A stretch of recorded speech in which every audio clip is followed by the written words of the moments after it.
이 탕자가 아버지 집에서 있다가 자기 목의 재산을 달라고 했습니다. 원래 유산은 아버지가 죽음으로 말미암아 다 이제 자녀가 분배받는 건데, 이 자녀가 재물을 아버지께 달라고 했습니다. 이것은 사실은 불효입니다. 불효. 아버지가 돌아갈 때까지 잘 모시다가 아버지가 이제 큰아들, 둘째 아들 있으면 큰아들에게는 3분의 2, 둘째 아들은 3분의 1 이렇게 이제 유대인의 법칙을 주는데, 둘째 아들은 자기의 3분의 1의 자기 목을 먼저 달라고 하는 거예요. 그리고 아버지 집을 나가버렸습니다. 근데 그거 가지고 가서 이제 허랑방탕하게 다 낭비하고, 그날에 크게 흉년이 들어서 그가 궁핍하게 되자 배운 기술도 없고, 결국 그가 하는 것이 제일 천한 직업인 돼지 치는 일을 하는데, 그 돼지에게 사료로 쥐엄 열매라는 열매를 줍니다. 사람이 먹을 수 없는 그런 겁니다. 그런데 이제 돼지들은 그 사료로 먹는 거죠. 근데 배가 고프니까 그거라도 먹어야 된다는 거죠. 주는 자가 없다. 얼마나 지금 이 나라도 흉년이 들었으니까 쥐엄 열매도 사실 없다는 겁니다. 돼지 먹기도 뭐 이렇게 부족할 정도로.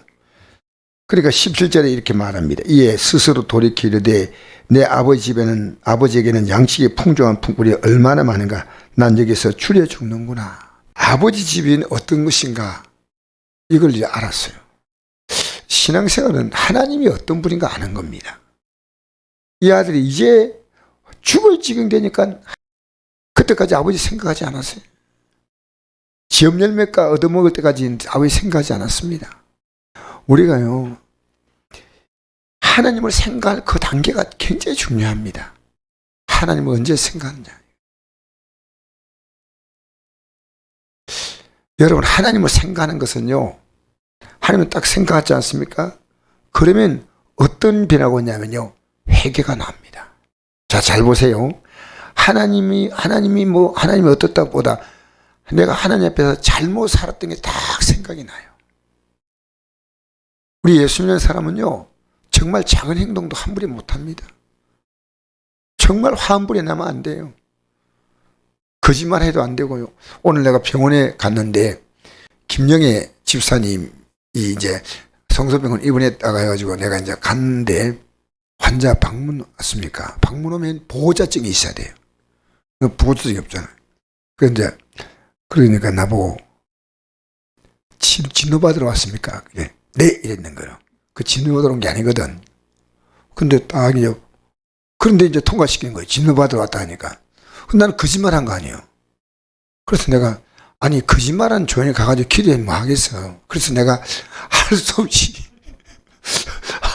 없이 건강관리센터 들어가가지고요, 내가 건강검진 받은 게 좀 이 내용이 있어가지고 이거 어떠냐고 물어보니까, 그래서 갔잖아. 일단 가가지고 이러니까요, 이게 건강검진 받은 것 동안 이런 문제가 있는데, 그러니까 하더니 내일 오늘 의사가 그거 안 되니까 내일 방문하라고 그래가지고 이제 실제로는 내가 거짓말하면 안 되잖아요. 우리 예수 믿는 사람은요, 하나님의 존재가 딱 느껴져야 돼요. 막 살면 안 돼요. 어떤 행동도 막 말하고 막 행동하고 이러면 절대 안 돼요. 왜냐면요, 그래서 기도하는 사람은요, 특히나 행동을 조심해요. 왜? 내가 기도한 게 헛되지 않아야 되니까. 의인의 간구는 역사님이 크다 했잖아요. 이 당자가요, 우리 아버지는 어떤 분인가 생각하니까요, 거기는 양식이 풍족한 품꾼이 얼마나 많은가요. 이 집이 이렇게 잘 사는데 이 아들은 상거지가 돼가지고 사는 거예요. 이제 아버지가 생각이 난 거예요. 여러분, 아무리 어려워도요, 하나님이 생각을 못하고 그러니까 사는 사람이 있어요. 아무리 어려움 만나도요, 하나님이 어떤 분인가를 생각해 봐야 됩니다. 자, 여기서 이제 줄여 죽는 겁니다. 여기서 이제 줄여 죽느냐, 아버지 집에 얼굴에 철판 깔고 들어갔냐, 그겁니다. 그래서 아버지 나올 때 막 큰 소리 팽팽 치고 나왔어요. 아버지 제목 주세요. 읽으면 알겠지만요. 자, 8절 보니까 내가 일어나 아버지께 가서 이르기를 아버지 내가 하늘과 아버지께 죄를 지었사오니 지금부터는 아버지 아들이라 일컬음을 감당하지 못하겠나이다. 나를 품꾼에 하나 보소서 하리라 하고, 그러니까 아버지께 갈 때 이제 어떤 말 할 것인가 준비 다 했어요. 왜? 아들 노릇 도대체 이건 내가 너무 아버지에게 잘못했어요. 왜냐면요, 아버지를 무시해버린 거예요. 아버지에게 내 목의 재산을 가져와가지고 그거 가지고 이제 내가 마음대로 살면 된다 생각했는데 이건 불효막심한 일이에요. 그 아버지가 살아계실 동안은요 함부로 떠날 수가 없어요. 아버지를 모시고 있어야 돼. 이게 유대인의 문화입니다. 그런데 이건 아버지를 이 아들이 떠난 정도가 아니고요, 자기 목을 딱 챙겨가지고 떠났잖아요. 그렇게 이 아들도 딱 생각하니까요, 아버지가 나 절대 안 봐줄 거야. 그러니까 내가 품꾼이 하나로 좀 봐주세요. 그도 옛날에 내가 아버지라고 이름 부르고 서로 살았지 않습니까? 그래서 자기는 종이 되겠다는 겁니다. 이 일어나 아버지께로 돌아가니라. 아직도 거리가 먼데 아버지가 그를 보고 척은히 여겨 달려가 목을 안고 입을 맞추니. 저는 이 장면을 보면서 늘 생각합니다. 하나님은요 우리를 기다리고 있습니다. 근데 그가 일어나서 스스로 돌아올 때까지 기다린다는 거예요. 만약에 그가 깨닫지 못할 때 아무리 주어도 의미가 없습니다. 깨달았을 때, 내가 정말 하나님의 도움이 깨달았을 때 그때 그게 의미가 있는 거죠. 그 전에 아무리 주어도 의미가 없습니다. 그러니까 일어나 아버지 돌아가자. 아직도 거리가 먼데 아버지가 그를 보고 하니까 아버지는 이미 이 아들이 돌아오기를 그렇게 기다리고 있었던 거예요. 할렐루야.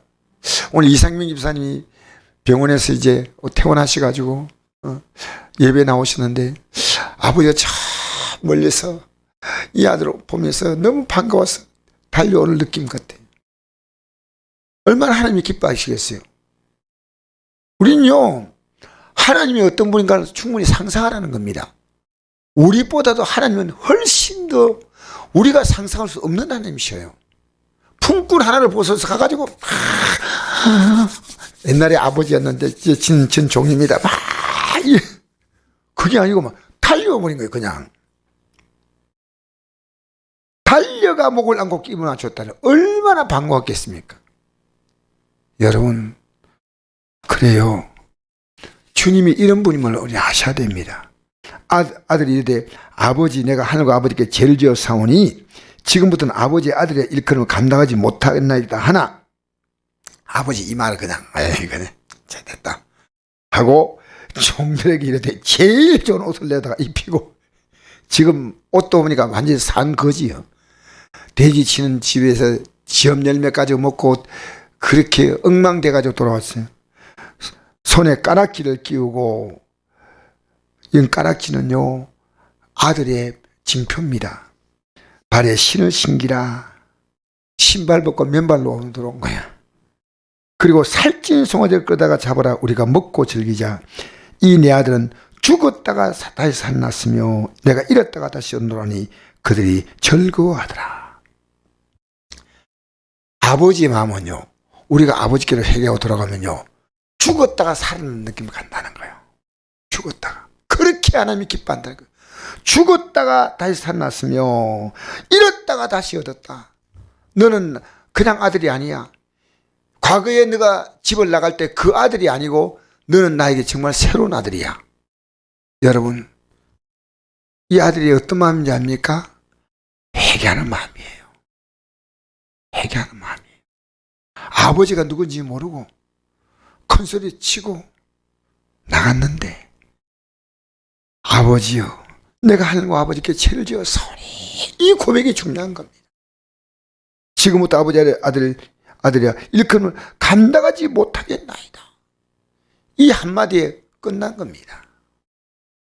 아버지가 그를 향해서 달려오고 했는데 이 아들의 입에는 이 고백이 안 나오고, 만약에 아버지를 그냥 그대로 맞았다면 아버지 저 보고 싶었지요. 저도 아버지 보고 싶었습니다. 이렇게 나갔으면요 이런 장면이 연출 안 되겠다 생각합니다.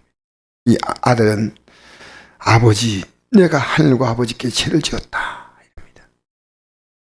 우리는 살아가면서요, 하늘과 아버지란 말로 생각하면요, 하나님과 사람과의 관계입니다. 하나님 앞에서 지은 죄, 사람 앞에 지은 죄가 있어요. 여러분, 오늘 이 시간에 우리가 살아가면서 지었던 죄가 어떤 죄가 있는가? 저도 지금 기도하고 있는 제목이 있습니다. 자, 기도 제목이 있는데 해결 안 되는 제목들이 있어요. 사실은 지금 내가 속으로 안타깝지만은요, 계속 기도하고 있습니다. 하나님, 그리고 하나님이 내 마음 아시죠? 여러분, 기도하면서 하나님 앞에서 시간이 조금 걸려도요, 기도하면 하나님은 절대 외면하지 않습니다.